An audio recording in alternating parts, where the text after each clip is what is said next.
Pemirsa, Taman Budaya Bali Art Center Denpasar sempat ditutup karena pandemi COVID-19. Berbagai agenda kesenian pun dibatalkan. Salah satunya Pesta Kesenian Bali atau PKB tahun 2020. Di masa pandemi, Taman Budaya tetap memberi ruang apresiasi seni.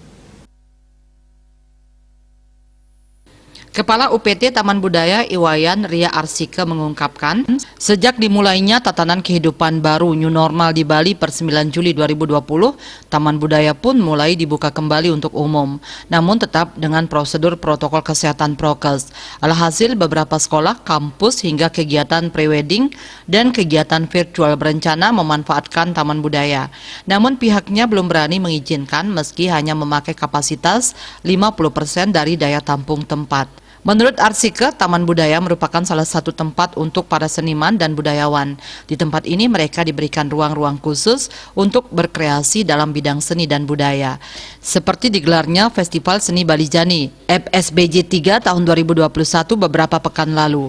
Tidak hanya itu, Taman Budaya juga dibuka dan menyediakan ruang bagi para pelaku IKM dan UMKM untuk berpameran. Di masa pandemi, Taman Budaya tetap berkreasi memberikan tempat dan ruang kepada seniman dengan aturan-aturan yang cukup ketat, terutama aturan protokol kesehatan.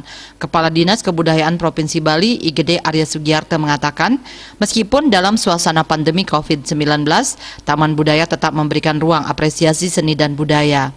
Bahkan FSBJ 3 tahun 2021 yang diproyeksikan sebagai ikon festival seni yang mewadahi ekspresi seni modern, kontemporer dan inovatif berkualitas dan bereputasi tingkat dunia, sukses digelar di Taman Budaya selama 2 minggu penuh, tentu dalam pelaksanaannya dengan menerapkan prokes secara ketat. Bali Post melaporkan.